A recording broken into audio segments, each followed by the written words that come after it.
Tenemos que empezar hoy. La clase 2 que trata sobre el dinero y la financiarización. Y bueno, vamos a ver la primera parte de esta clase hoy. Bueno, siguiendo a Paul Mason, él plantea que la globalización se basa en cuatro cuestiones, ¿no? La primera, el dinero fiduciario; la segunda, la financiarización; la tercera, los desequilibrios globales; y la cuarta, la tecnología de la información. Las dos primeras tienen que ver con la globalización financiera, la tercera con la globalización productiva y la cuarta con la factibilidad técnica que permite que se desarrolle esta globalización, ¿sí? Hoy vamos a ver la primera de ellas, que es la cuestión del dinero fiduciario, que incluye también una presentación del tema de la financiarización, que en la próxima clase vamos a continuar viendo. El concepto de dinero fiduciario deriva de la palabra fidus, que quiere decir confianza. Es decir, el dinero fiduciario es un dinero en el cual se confía en su representación, es decir, en lo que representa. Algunos diferencian entre dinero fidus y dinero fiat. Fiat también es una palabra latina que quiere decir que se haga algo, o sea, que algo se haga. Y dinero fiat sería un dinero que se hace por una decisión del gobierno. Es decir, el gobierno decide que ese papel impreso sea dinero, ¿sí?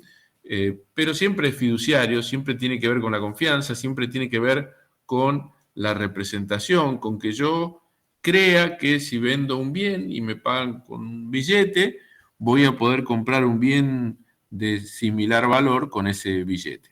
Esa es la confianza principal. Pero originalmente era una confianza más explícita, porque era una confianza en la posesión de metálico. Es decir, en la primera antigüedad las unidades de valor eran cosas de lo más extrañas, ¿no? La sal, en la mayor antigüedad, de allí viene la palabra salario. Pero después empezaron a hacer los metales, ¿no? El oro, la plata, el bronce, y el cobre, perdón, no el bronce.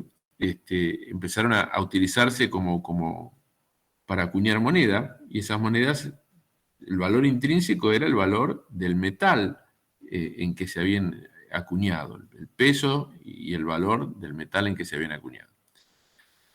Hasta que, allá por el Renacimiento, los bancos italianos empezaron a otorgar unos billetes que representaban metálico depositado. Es decir, una persona depositaba metálico en un banco italiano y le daban un billete que representaba ese valor.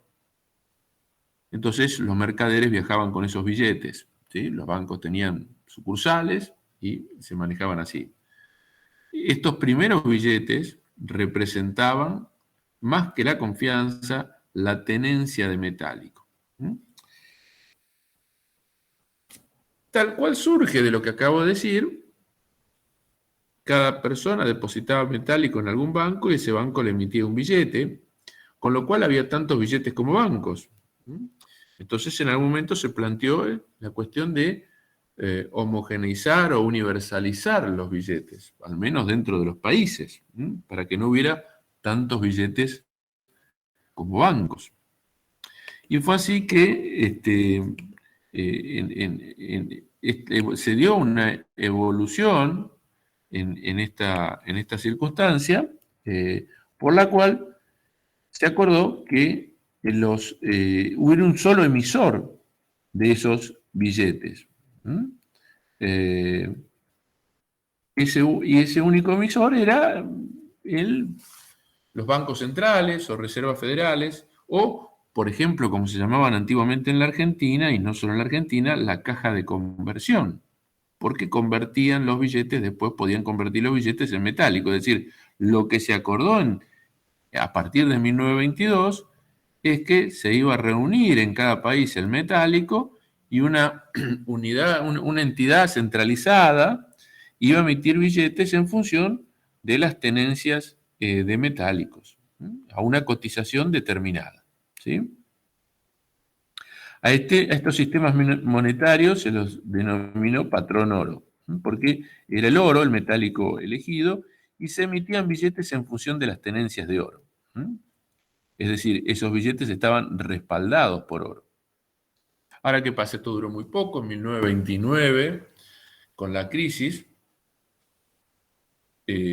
los países que empezaron a hacer, empezaron a consumirse el metálico en medio de la crisis, y por otro lado empezaron a aumentar la emisión de billetes y empezaron a devaluar su moneda en función del metálico. ¿Para qué?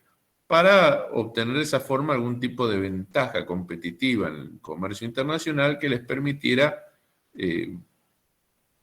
fortalecer la producción local, o por lo menos retener producción en fronteras adentro, ¿sí? Así que esto rápidamente se abandonó. Tiempo después, ya sobre el final de la Segunda Guerra Mundial, en 1944, los países aliados, los aliados occidentales, esto es, sin China y sin la Unión Soviética, se reunieron en Bretton Woods, que es un paraje de Estados Unidos, y crearon allí, firmaron los acuerdos de Bretton Woods, que crearon el Fondo Monetario Internacional, crearon el Banco Mundial y establecieron las pautas del sistema monetario internacional, al que poco a poco han ido adhiriendo, fueron adhiriendo el resto de los países, los que no estaban presentes ahí. Y esas pautas implicaban, por un lado, una cotización fija del dólar en función de las tenencias de oro de Estados Unidos. Estados Unidos era el país que más oro tenía en el mundo en ese momento. Entonces, Estados Unidos iba a emitir dólares en función de sus tenencias de oro a un valor determinado. El valor que se acordó en ese momento fue de $35 la onza. Es decir, por cada onza, que es una medida británica de peso, que equivale, anglosajona, que equivale a 31 gramos más o menos, por cada onza de dólar, por cada onza de oro, el gobierno norteamericano podía emitir $35. ¿Sí? Y a su vez se estableció una paridad fija entre las diversas monedas y el dólar de los distintos países, y en función de esa paridad fija, cada país iba a emitir su propia moneda en función de sus tenencias de oro, por el monto equivalente a dólares, o dólares. Es decir, Estados Unidos garantizaba sus billetes con oro y el resto de los países garantizaban sus billetes con oro o dólares. Y estos son los acuerdos de Bretton Woods. Básicamente ese es el fundamento principal. Ahora, ¿qué pasó a partir de entonces? Bueno, lo que pasó a partir de entonces es que termina la Segunda Guerra Mundial, se inicia el conflicto entre Estados Unidos y la Unión Soviética, conflicto conocido como Guerra Fría. Hay en medio de ese conflicto incluso participaciones directas de Estados Unidos en algunos conflictos armados, como las guerras de Corea y Vietnam. Se observa también la transnacionalización de empresas norteamericanas, lo que implicaba la exportación de dólares, porque cuando las empresas norteamericanas se hacen multinacionales y se instalan en otros países, que llega la Coca-Cola a un país a instalar una fábrica, ¿y con qué llega? Con dólares. Para comprar las instalaciones, construir la fábrica, llega con dólares. Entonces, lo que estaban haciendo las empresas era exportar dólares.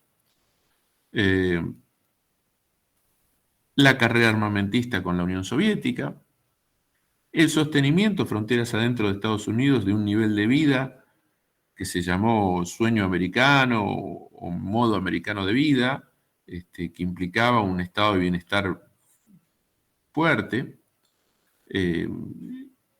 y fundamentalmente, el Plan Marshall de reconstrucción de Europa Occidental y de Japón tras la destrucción de la Segunda Guerra Mundial. Plan Marshall que implicó, como dije, la reconstrucción de toda Europa Occidental y de Japón, y que fue un plan financiado totalmente por el presupuesto norteamericano. Esto le generó a Estados Unidos un terrible déficit fiscal que fue solventado con emisión de dólares y con venta de oro. Es decir, empezaron a disminuir las reservas de oro de Estados Unidos y a aumentar la cantidad de dólares emitidos. De tal forma que esa relación que se había establecido en Bretton Woods, de 35 dólares por cada onza de oro que tuviera Estados Unidos, se cuadruplicó. Es decir, Estados Unidos llegó a emitir dólares a 140 dólares por onza de oro. ¿Esto qué implicaba? Bueno, implicaba, tarde o temprano, la devaluación del dólar frente al oro. Y en 1961, por primera vez en la Bolsa de Londres, el oro cotiza a 41 dólares la onza. Es decir, supera ese valor establecido y enciende una alarma que da inicio a lo que se conoció como la crisis del dólar, que se desarrolla durante toda la década del 60. En esa década hay medidas estructurales, como la reforma del FMI aprobada en la Asamblea Anual realizada en Río de Janeiro, que significó la creación de los derechos especiales de giro, que es una cuasi moneda para operaciones entre bancos centrales y entre estos y el FMI, bancos centrales adheridos al FMI, por supuesto, que son, por ejemplo, los famosos derechos especiales de giro, que ahora el FMI hizo una nueva emisión y le mandó 4.000 millones de dólares en derechos especiales de giro a la Argentina, con lo cual la Argentina pagó la deuda con el FMI, que salió en todos los diarios hace unos días. Bueno, esos derechos especiales de giro se crearon en esa época, en medio de teniendo como telón de fondo, como circunstancia, la crisis del dólar. Hubo, además de esta, que fue una medida estructural, medidas coyunturales, como por ejemplo la creación de un doble mercado para el oro, un mercado oficial y un mercado libre, cosa que nosotros en la Argentina conocemos de sobrada manera respecto del dólar, ¿no? Lo de los dobles mercados, o más. Se alentó a Sudáfrica, entonces principal productor de oro nuevo del mundo, a que produjera más oro. Se hicieron acuerdos de la Reserva Federal de Estados Unidos con los principales bancos centrales, o sea, con los bancos centrales de los principales países occidentales para que estos no le reclamen el oro por los dólares que tuvieran en su poder. No se presentaran a la ventanilla y decir, bueno, dame el oro equivalente. Se hizo un pool del oro que intervino en la cotización, o sea, un montón de medidas coyunturales aparte de la estructural, pero ninguna logró frenar la caída del dólar frente al oro. De tal forma que se llega a 1971, y en 1971 el presidente Richard Nixon, presidente norteamericano, republicano, anuncia unilateralmente la suspensión de la convertibilidad oro-dólar. Es decir, así como nosotros tuvimos nuestra convertibilidad peso dólar, Estados Unidos tenía una convertibilidad oro dólar. Y Nixon la anuncia, es como que dijo, el que tenga dólares que los guarde porque oro no le vamos a dar. Nixon es un personaje digno de estudio. Es conocido fundamentalmente por el escándalo Watergate. ¿Qué fue el escándalo Watergate? Bueno, el edificio Watergate es el edificio donde estaba la sede central del Partido Demócrata, es decir, el partido de la oposición. Entraron unos tipos presuntamente a robar y descubrieron que los tipos en realidad simulaban un robo, pero a lo que entraban era a poner micrófonos en la sede del Partido Demócrata. Era una clásica operación de espionaje. Nixon negó toda vinculación con el tema. Y hubo dos periodistas del diario Washington Post que empezaron a investigar y descubrieron que todos los principales funcionarios alrededor de Richard Nixon, los principales asesores, los principales funcionarios que estaban a su alrededor, todos sabían de la operación de espionaje. Una famosa película sobre esto que se llama Todos los hombres del presidente. Y que, bueno, ¿por qué se llama así? Porque, bueno, la pregunta que se hacen los periodistas del diario es, si todos los hombres del presidente saben de la operación de espionaje, ¿cómo es que el presidente no sabe?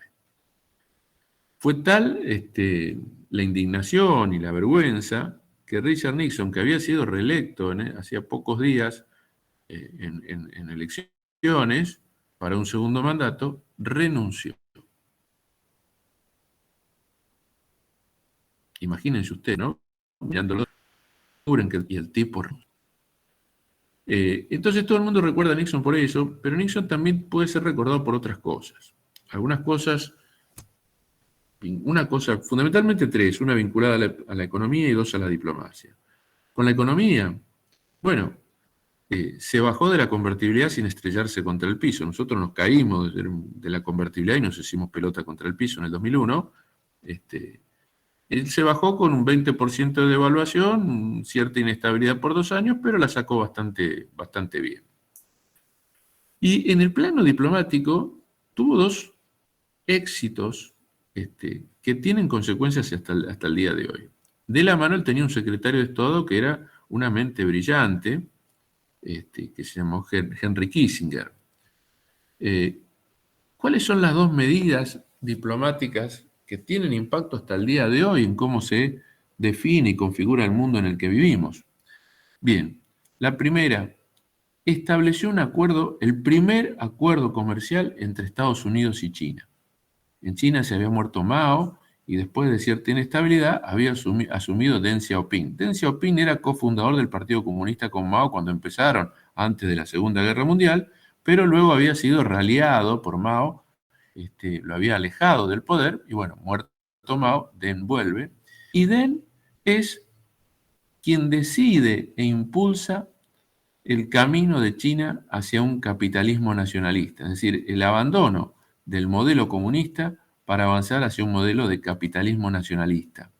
¿Mm? Capitalismo de Estado, pero capitalismo al fin. Y hace ese acuerdo comercial que inicia la apertura comercial de China y que transforma a China en lo que es hoy China. China en ese momento era un país terriblemente atrasado, era un país rural, pero no una ruralidad llena de tecnología, como por ejemplo la ruralidad de la Argentina, sino una ruralidad con arados a tracción a sangre, es decir, absolutamente primitiva, una ruralidad primitiva. Y ese acuerdo es la piedra fundamental sobre la cual se construye el desarrollo actual de China.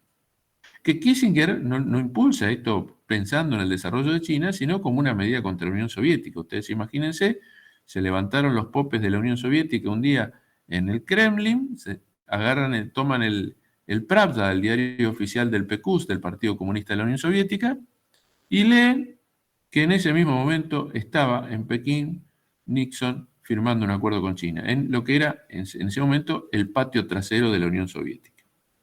Eso desestabilizó políticamente mucho a la Unión Soviética, ¿no? Porque dijeron, al final ahora tenemos que mirar para un lado o para el otro, ¿de dónde nos van a pegar? Y la segunda medida, que también es parte de la herencia del gobierno de Richard Nixon y de la impronta de Henry Kissinger, es que en ese mismo 1971 en que Richard Nixon anuncia el abandono del patrón oro-dólar, Estados Unidos firma un acuerdo de defensa militar con Arabia Saudita. Un acuerdo por el cual Estados Unidos le garantizaba la defensa militar frente a cualquier ataque extranjero a Arabia Saudita, siguen siendo aliados al día de hoy, lo que de alguna forma explica la escasa repercusión que tuvo el asesinato de un periodista disidente en Francia hace un par de años por parte de disidente de la monarquía saudita, ¿no? Esa alianza militar por la cual Estados Unidos garantizaba la protección de la monarquía saudita, tenía como contrapartida que Arabia Saudita, principal productor y exportador de petróleo del mundo, principal referente de la Organización de Países Exportadores de Petróleo que reúne a los productores y exportadores, solo aceptaría a partir de entonces, a cambio de petróleo, dólares. Y esto implicó el sostenimiento del dólar, que a caballo de los acuerdos de Bretton Woods ya se había convertido en moneda internacional. Después de caído el acuerdo de Bretton Woods, después de suspendida la convertibilidad oro-dólar, el mantenimiento del dólar como moneda internacional. Ya no solo era moneda internacional como venía siendo por los acuerdos de Bretton Woods y por sus grandes tenencias de oro, sino que ahora era moneda internacional por los acuerdos con Arabia Saudita. Es decir, porque a partir de entonces, y hasta el día de hoy, si un país necesita comprar hidrocarburos, tiene que pagarlos en dólares. ¿Mm? Es decir, el dólar tiene asegurada de esa forma su demanda, ¿no? En una economía internacional que gira alrededor de la energía y de una energía fundamentalmente fósil, bien, entonces se garantiza la demanda de dólares. Eh,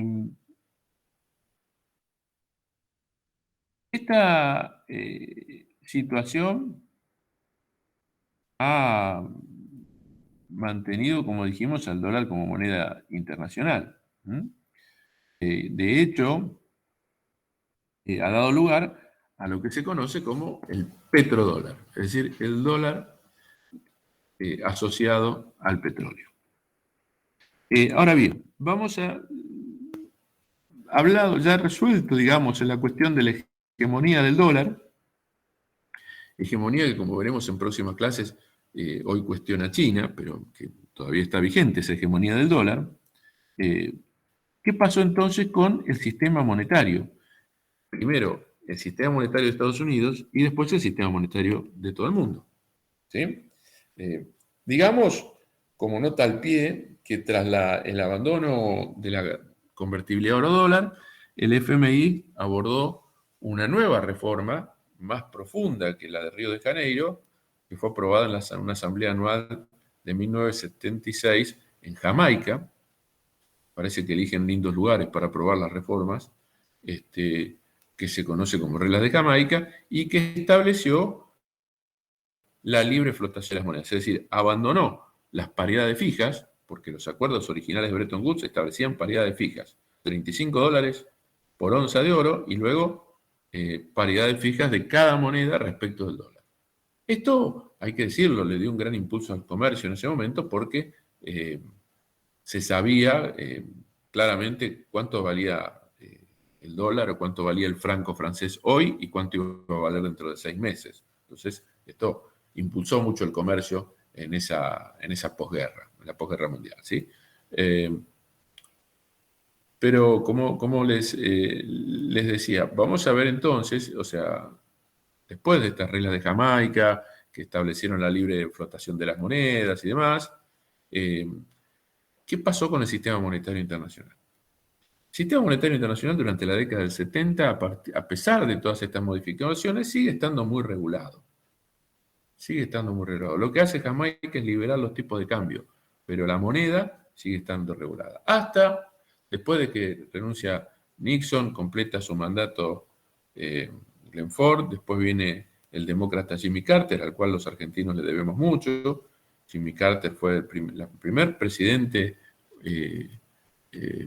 primer ministro, autoridad política, la primera autoridad política del mundo, y encima de Estados Unidos, ¿no? Con el peso que eso tiene, que levantó la voz o señaló las violaciones a los derechos humanos en la Argentina. Porque las violaciones a los derechos humanos en la Argentina, en la época de la dictadura, no fueron denunciadas desde el Kremlin por el Partido Comunista de la Unión Soviética. Fueron denunciadas desde Washington por Jimmy Carter y por una gran embajadora que hubo en la Argentina, que se llamó Patricia Derian, que fue quien denunció las aberraciones que se estaban produciendo entonces. Jimmy Carter fue muy mal económicamente, a pesar de ser de estos méritos que les acabo de reconocer, fue muy mal económicamente, duró un solo mandato, y volvieron los republicanos de la mano de Ronald Reagan. Reagan convocó como secretario del Tesoro a un economista muy reputado que había participado de las dos reformas, había coordinado los grupos de estudio que propusieron las dos reformas del FMI, tanto Río de Janeiro como Jamaica, el Paul Volcker. ¿Y qué pasaba en la economía internacional hasta entonces? Me escuchan mal, dice alguien, pero bueno, no sé. Si alguien no entendió algo, me dice y lo repito. Pero decía, ¿qué pasó con la economía, con el manejo de la economía durante la década del 70? Bueno, hasta en esa década, o sea, después de la finalización de la de la crisis del dólar con el abandono de la convertibilidad, viene un periodo donde viene después la crisis del petróleo, primero como represalia de los países árabes por los triunfos bélicos de Israel sobre los países árabes, acusando de que Israel era armado por los países occidentales. Entonces, como represalia, viene una primera crisis del petróleo en el 73, aumentando los precios del petróleo. Hay una segunda crisis del petróleo en el 79 por la revolución iraní, o sea, donde vuelven a aumentar el precio del petróleo. La cuestión es que la década del 70 se ve caracterizada por una gran inestabilidad, por crisis del petróleo y por inflación. Un gran fenómeno inflacionario que se da en todo el mundo en la década del 70 y que, bueno, luego los países fueron resolviendo, casi todos. Y en ese contexto, durante la década del 70, los países occidentales llevaban adelante la siguiente política económica.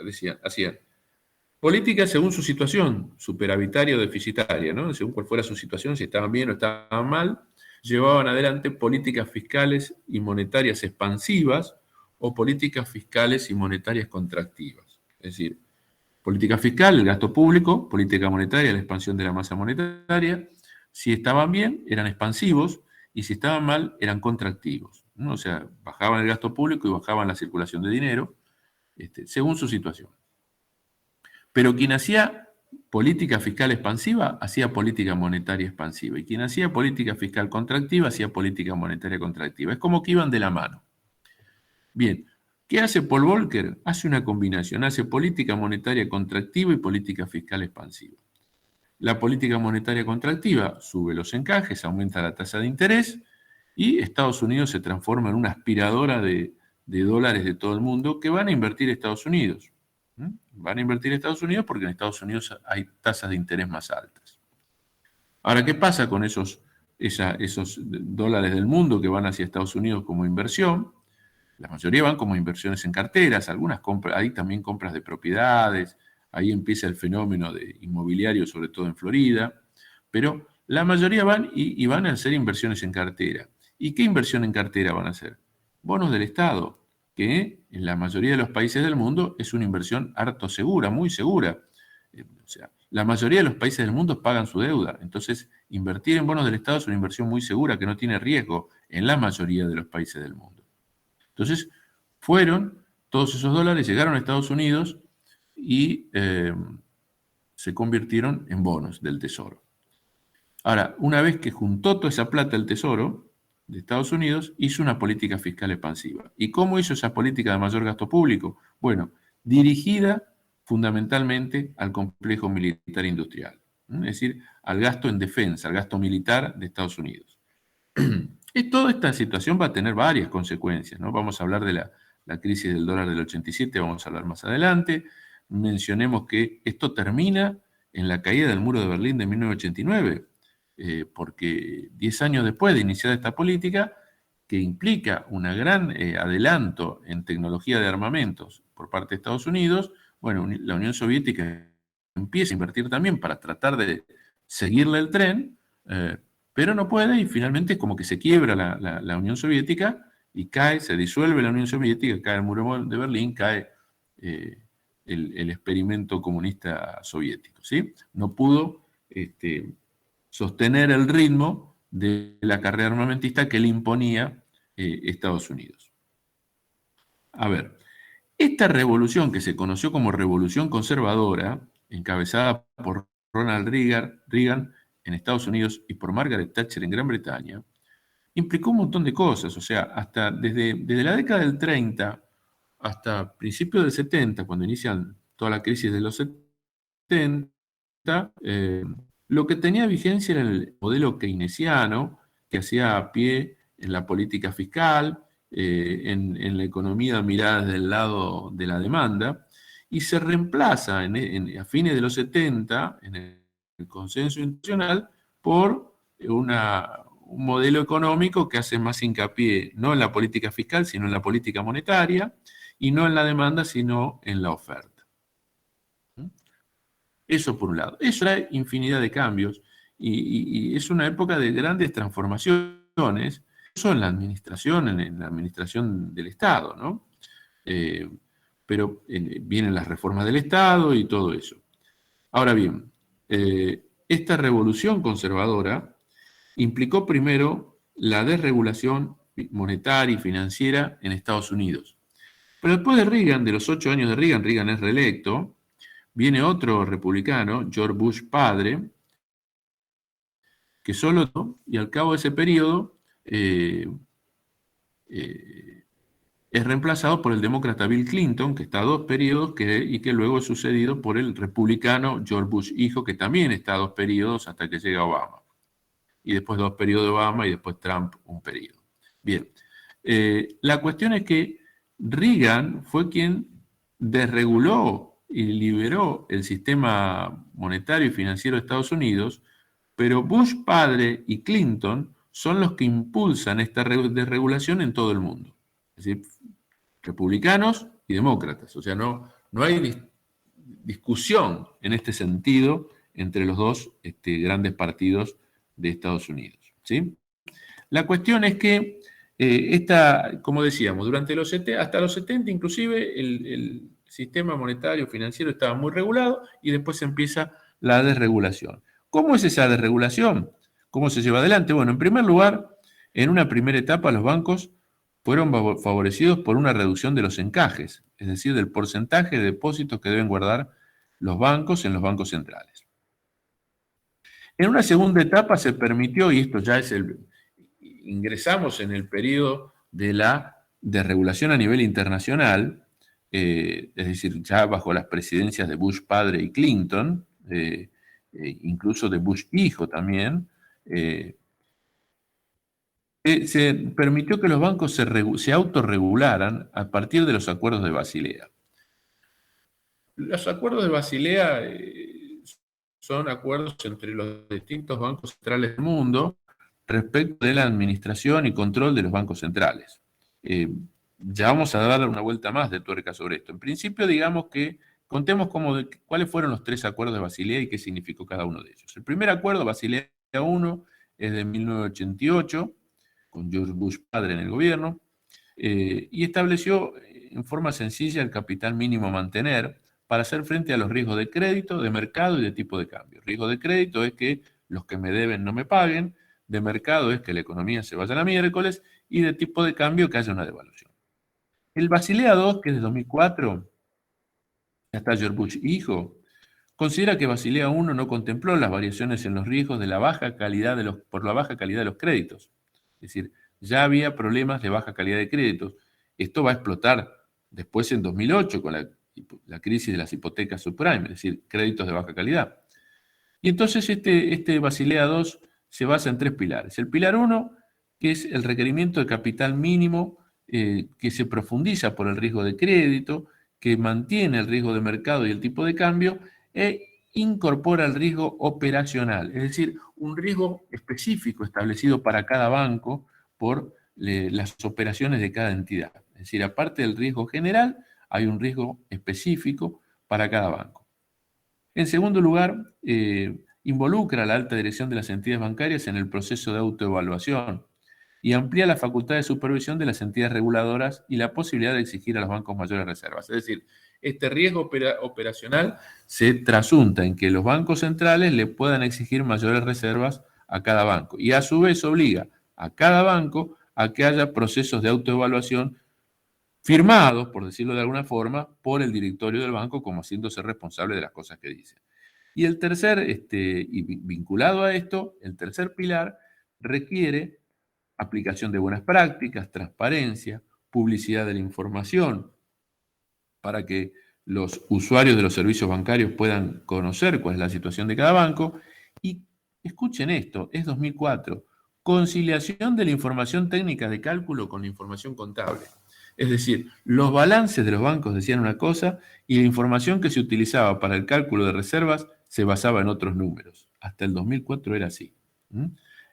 Con lo cual, lo que se exige, y esto da un mayor desarrollo a la contabilidad aplicada en los bancos a partir de entonces.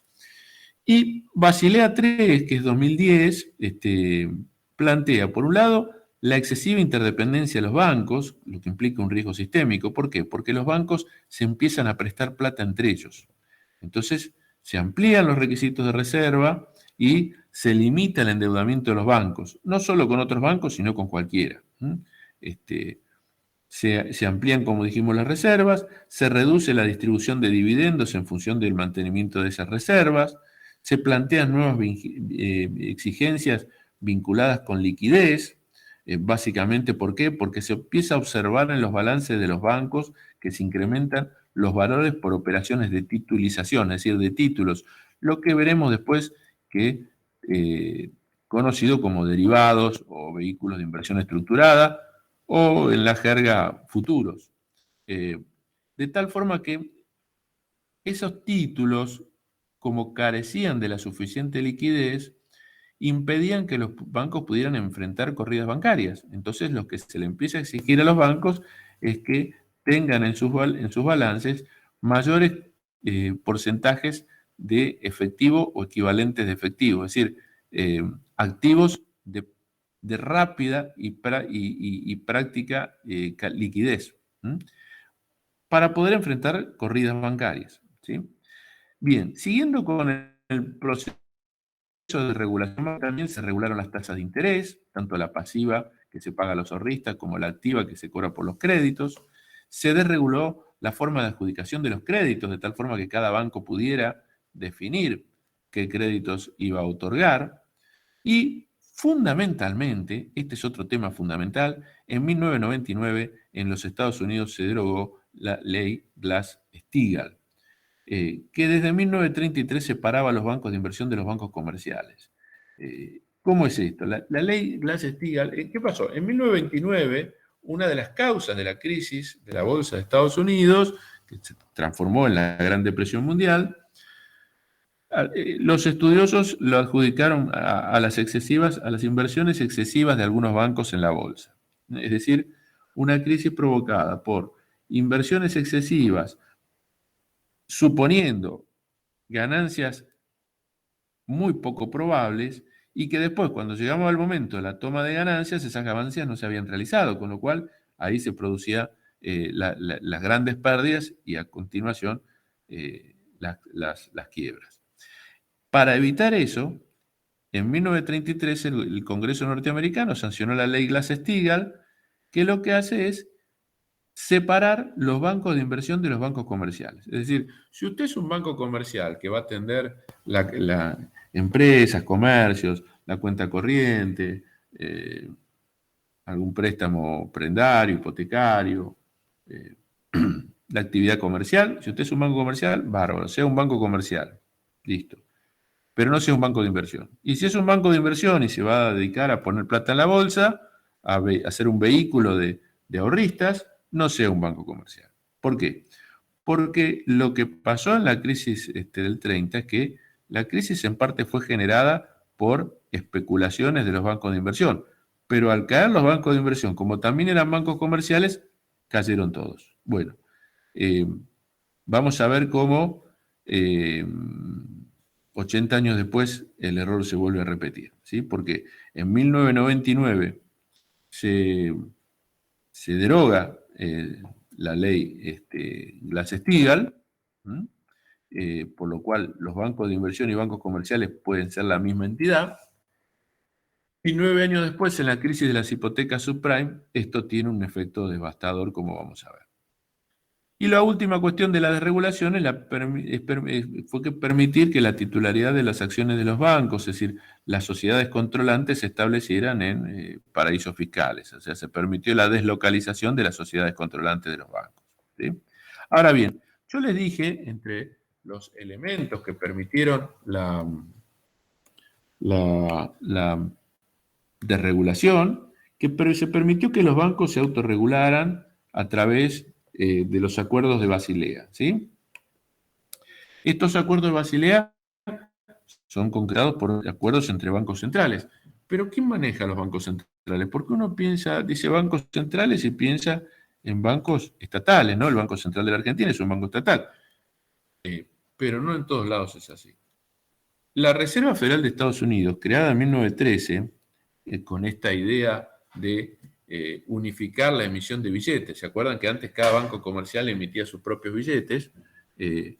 Se crea en 1913 la Reserva Federal de Estados Unidos, que reúne las tenencias de metálico de los distintos bancos y emite los billetes en función de eso. Es propiedad de los grandes bancos de Estados Unidos, grandes bancos asociados a apellidos como Rothschild, Rockefeller o Morgan, ¿no? El Chase, el Citi, ese tipo de bancos, ¿sí? O sea, los grandes bancos son los dueños de la Reserva Federal de Estados Unidos. Y son los mismos grandes bancos los dueños del Banco Central, del Banco de Inglaterra. Es decir, las dos principales entidades con función de banco central que hay en el mundo son de propiedad privada, ¿sí? Les aclaro que el proyecto original de la década del 30, cuando se crea en la Argentina, lo que existía antes era una caja de conversión. Después, en la Gran Depresión, esa caja obviamente desaparece y se crea el Banco Central. Y el proyecto original, para crear el Banco Central de la Argentina, se convoca, que vino a la Argentina, que no me acuerdo el nombre, un apellido alemán, el presidente del Banco de Inglaterra. Y hizo su propuesta, que era un banco central privado, o sea, igual que el de Inglaterra. Luego, como ya en la década del 30,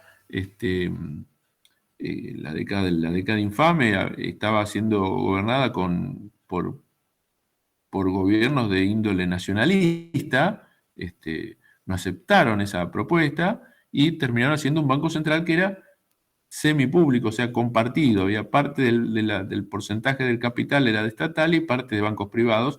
Finalmente, ya en los 40, se termina estatizando lo que quedaba de privado. Pero la idea original del Banco Central de la Argentina también era de un banco privado. Ahora, sea uno o sea otro, o sea el Banco Central de la Argentina o sea la Reserva Federal de Estados Unidos, cada vez que emiten dinero, el gobierno les entrega por el dinero que se pone a su disposición un bono intransferible, incobrable, y que solo tiene la función de reemplazar a los billetes en el activo o sea, como contrapartida, ser contrapartida de los billetes en el activo del Banco Central. Pero que, en el caso de la Reserva Federal de Estados Unidos, paga muy buenos intereses. Ese bono paga intereses. Es un bono perpetuo, pero que paga intereses. Con lo cual, para la Reserva Federal de Estados Unidos, es un gran negocio emitir plata. Emite dólares, se los da al gobierno, y el gobierno le da un bono por el que nunca le va a pagar, por el cual billetes que a la Reserva Federal le costaron lo que cuesta el papel y la tinta, ¿no? Por el cual la Reserva Federal cobra intereses, ¿no? Y de esta forma Estados Unidos solventa su déficit comercial o su déficit fiscal. Ahora bien, los acuerdos de Basilea son realizados por bancos centrales o reservas federales. Es decir, los bancos se autorregulan. No todos los bancos son así. El Banco Central Europeo es un organismo plurinacional integrado por los gobiernos de los distintos países que integran la Unión Europea, o los bancos centrales de países tan distintos entre sí como Rusia, China y Japón también son estatales como el de la Argentina. Pero bueno, hay de todo. De todas formas, en todos los casos, siempre que hay emisión, hay título a cambio. Ahora bien, esta desregulación del sistema monetario, esta conveniencia de la Reserva Federal respecto de la emisión de dólares, esta desregulación que dijimos se dio no solo a nivel local en Estados Unidos, sino en todo el mundo, produjo una gran expansión de la masa monetaria. Y esta gran expansión de la masa monetaria dio lugar al dinero fiduciario, de la masa monetaria, del dinero fiduciario, dio lugar después a la titulización, a los instrumentos derivados. Pero vamos por partes. En primer lugar, la disminución del encaje dejó más dinero a disposición de los bancos. Al tener que depositar menos dinero como encaje en los bancos centrales, los bancos tuvieron más dinero disponible para realizar operaciones de crédito, para poder recaudar ganancias, intereses, para pagarle a sus ahorristas que depositan su dinero y para su propia rentabilidad. La cuestión es que, debido a la reducción de los encajes, aumentó el valor del multiplicador de la moneda en todas sus dimensiones. Recordemos que el multiplicador monetario es el proceso que permite multiplicar o aumentar la cantidad de dinero a los bancos partiendo de una cantidad inicial. Este proceso se da porque los bancos deben mantener en reserva una cantidad mínima, el resto lo pueden utilizar. Y eso que pueden utilizar vuelve al mercado, multiplicando el dinero, que puede volver, que después vuelve al banco y que vuelve a prestar. ¿Sí? O sea, los ahorristas depositan 100 pesos en el banco supongamos que tiene que dejar el 10% de reservas entre encajes y reserva de caja, entonces tiene 90 para prestar, presta los 90, de esos 90 los clientes vuelven a depositar 50, reserva 5 el banco, presta 45, ¿sí? Entonces cada vez que presta, el dinero se multiplica, ¿no? Es el concepto del multiplicador, que ustedes lo habrán visto en otras materias. Esto aumentó la expansión secundaria. Y a su vez aumentó también la expansión primaria, por lo que dijimos, ¿no? A la Reserva Federal le conviene emitir dólares. Y de esta forma Estados Unidos financia su déficit fiscal y comercial. Y a su vez el resto del mundo, al aceptar al dólar como moneda de reserva internacional, convalida toda esta situación. Ahora bien, fenomenal expansión de la masa monetaria. ¿Esto qué trae aparejado? Bueno, lo primero que trae aparejado, que cualquiera puede suponer sin necesidad de haber leído historia, de historia económica, es la baja de la tasa de interés. Desde que empieza este proceso, que empieza en los 80, a fines del 79, 80, y que se consolida alrededor del 2000, o ya en los 90, en la segunda mitad de los 90, lo que hay es una gran expansión de la masa monetaria y ya en este siglo lo que tenemos es habitualmente, casi siempre, muy bajas tasas de interés, ¿no? En algún momento, hace unos años, en Alemania, los plazos fijos no pagaban intereses, sino que cobraban comisiones. Los bancos te cobraban por tener tu plata, no te pagaban nada. Era tan bajo, era tan abundante el dinero que pasaba eso. O sea, lo que nos pasa a nosotros que pagamos 14% por los bonos que estamos colocando, nos pasa a nosotros. O sea, Bolivia paga 4%, ¿sí? Y los países desarrollados pagan mucho menos, ¿sí? ¿Por qué? Porque hay una sobreabundancia de liquidez, hay una extrema liquidez. Y esa extrema liquidez hace que baje la tasa de interés. Ahora bien, cuando baja la tasa de interés tremendamente, ya no es un negocio el préstamo lisuyano o el plazo fijo, no. Entonces hay que buscar otras alternativas de colocación del dinero. Y entonces empieza primero a volcarse a bonos y acciones, entonces se incrementa el valor de los bonos y de las acciones, porque hay más demanda de esos bonos y acciones, porque es mucho dinero y se quiere comprar. Esto llevó en el 2001 a la crisis de las .com, sobre lo cual vamos a volver, que fue producto de que se inflaron las acciones de las empresas de tecnología. Y después, cuando ya no hay más acciones, ¿en qué invertimos? Y bueno, creamos nuevos instrumentos en los cuales invertir. Los instrumentos financieros derivados, hoy llamados vehículos de inversión estructurada, que no son más que documentos que reflejan especulaciones a futuro y que van produciendo distintas burbujas especulativas, de las cuales la más grave y la que produjo una gran crisis fue la del 2008 con las hipotecas subprime, sobre lo cual vamos a volver después. Aclaremos que un derivado financiero, en definitiva, es un producto financiero cuyo valor se basa en el precio de otro activo, que toma el nombre de activo subyacente y que puede ser el valor futuro del oro, de las materias primas, divisas, acciones, índices bursátiles, lo que fuere. Hay un activo subyacente que puede ser físico o no, o sea, puede ser la cotización futura del oro o de alguna materia prima, o puede ser también la evolución de un tipo de interés, ¿sí? O el flujo de fondos esperados, vamos a verlo después, el ejemplo con las tarjetas de crédito. La cuestión es que estos instrumentos derivados se colocan en el mercado y permiten burbujas especulativas en función de cuál es el activo subyacente. Bien. Esto se produjo por la fenomenal, como les dije, expansión de la masa monetaria, que si la comparamos con el Producto Bruto, es decir, si la comparamos con la economía real, ha tenido un incremento tremendo. En 1980 la masa monetaria mundial ascendía al 63% del PBI mundial. A fines de los 80 ya llegaba al 88%. Y en el momento de la crisis del 2008, de la crisis de las hipotecas subprime, ya era del 100% del PBI.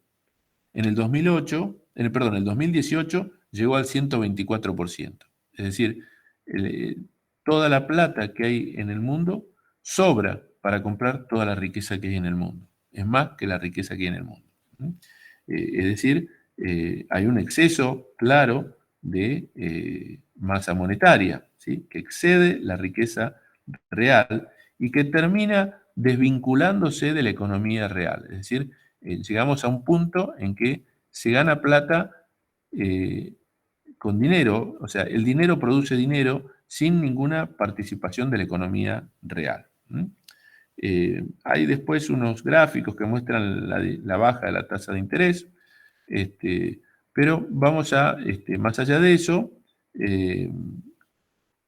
¿cuáles son las consecuencias que también podemos observar aparte de la baja de la tasa de interés?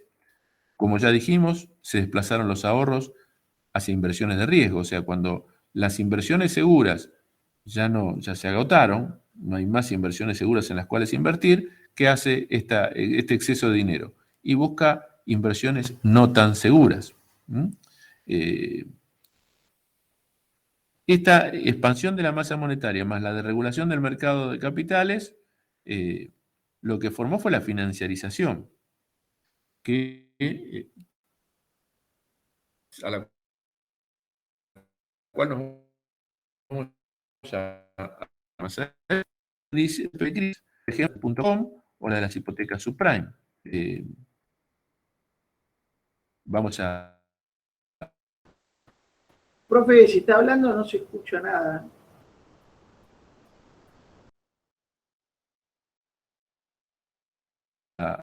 Sí, no se escucha, profesor. No sé hasta dónde escucharon para que empiece de vuelta.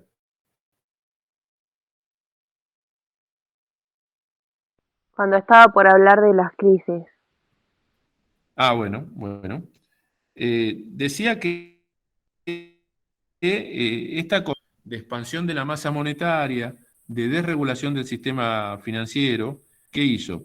Bueno, que se buscaran nuevas inversiones. Había tanta liquidez que primero se invierte en inversiones seguras, pero cuando las inversiones seguras se terminaron, pero sigue habiendo liquidez, bueno, se va a inversiones no tan seguras. Y esto produjo en el 2001 la crisis de las .com y en 2008 la de las hipotecas subprime. ¿Sí? Vamos a explicar cada una de ellas. La de las .com fue así. En medio de la economía del conocimiento, la economía de las TICs, de las tecnologías de la información y el conocimiento, se compraban acciones de las empresas dedicadas a eso. Se compraron tantas acciones, que finalmente se terminó inflando el valor de esas acciones, se invertía en cualquier empresa de tecnología sin mayor análisis, ¿y qué pasó? Al cabo de un tiempo, esas empresas no brindaban las ganancias esperadas. Y esto producía, cuando llegaba el momento de la toma de ganancias, no había ganancias o las ganancias eran mínimas, y esto generaba quiebras y demás, y produjo diversas quiebras. Cayeron allí también grandes empresas como WorldCom o como Enron, donde también ocurría ahí otra cosa, que era en ese afán de captar inversiones, ¿por qué? Porque se prometían ganancias que no se podían cumplir, entonces cuando llegaba el momento de los balances, las empresas trataban de captar nuevas inversiones para, de alguna forma, disfrazar esa situación, y para captar nuevas inversiones, hubo muchos fraudes contables que se descubrieron en ese momento, sobre todo a partir de que estas empresas, muchas de ellas, no todas, creaban empresas satélites a las que le transferían las pérdidas para mejorar su ratio de ganancia y seguir recibiendo inversiones. Esto provocó una crisis y una quiebra generalizada de diversas empresas de tecnología, que se conoció como la crisis de las .com. Esto fue en el 2001. En el 2008 tenemos la crisis de las hipotecas subprime. ¿Cómo era el tema de la crisis de las hipotecas subprime? Bueno, cuando se terminan las inversiones seguras, los bancos van, o los fondos de inversión, o lo que fueren, van a inversiones no tan seguras. Entonces, esas inversiones no tan seguras, ¿cómo era? Bueno, los bancos empezaron a prestar préstamos hipotecarios a personas que ciertamente no estaban en condiciones de devolver esos préstamos hipotecarios. Eran hipotecas subprime, por debajo de la calidad esperada. ¿Sí? Entonces, cuando llegó el momento de, incluso a personas que no estaban en condiciones de pagar préstamos hipotecarios, se le daban hasta más de un préstamo hipotecario porque la plata sobraba. ¿Cómo es esto hasta más de un préstamo? Y le daban un préstamo hipotecario para que se compre una casa, no había devuelto el préstamo y le daban encima otro préstamo hipotecario para que cambie esa casa por una casa mejor. Con lo cual, se incrementaban sus deudas en función de esto, de tal forma que no las podían pagar. Y cuando no las pudieron pagar, bueno, se cayó todo el sistema. ¿Y qué pasó ahí? Bueno, dijimos que la derogación ¿se acuerdan? Mencionamos la derogación de la ley Glass-Steagall fue fundamental. ¿Y por qué fue fundamental? Porque la crisis de las hipotecas subprime es en 2008, 9 años después de la derogación de la ley. Y entonces, en ese momento, el gobierno, ya estaba Barack Obama, dijo, bueno, vamos a dejar que los bancos que prestaron mal, que prestaron a gente a la que no le deberían haber prestado, si ahora no les pagan y quiebran, que quiebren. Y cayó Lehman Brothers, y cayó un banco de inversión, el más importante del mundo, y cayeron otros bancos. Y lo que observó el gobierno norteamericano es que como ahora habían permitido que la banca de inversión y la banca comercial sean las mismas entidades, al caer estos bancos, caía toda la economía. Entonces, se vieron en la obligación de tener que salir a rescatarlos. ¿Sí? Este es el problema de la derogación de la ley Glass-Steagall, ¿no? De tal forma que desde el 2008 Estados Unidos tuvo que salir al rescate de las entidades bancarias, tuvo que salir al rescate de su economía y no ha hecho más que incrementar la cantidad porque ¿cómo se rescata? Con plata. Entonces no ha hecho más que incrementar la cantidad de circulante, la cantidad de masa monetaria. ¿Sí? Y esta nueva expansión de la masa monetaria lleva a un punto en que realmente no se sabe cuál va a ser la próxima burbuja y por dónde va a explotar la próxima vez. Lo que sí está en tela de juicio es toda esta política de expansión monetaria que ha sido de alguna forma abusiva y que genera las constantes crisis financieras, ¿sí? Sobre lo cual vamos a hablar en la próxima clase. ¿Se escuchó? ¿Se entendió? Sí, profe. Sí, profe. Sí, profe. Bueno, vamos a parar acá. Vamos a seguir en la próxima clase. En la próxima clase terminamos esta clase 2, este apunte. Así que bueno, nos vemos en la próxima. Perfecto, muchas gracias. Chao. Gracias, profe. Hasta luego. Muchas gracias. Chao.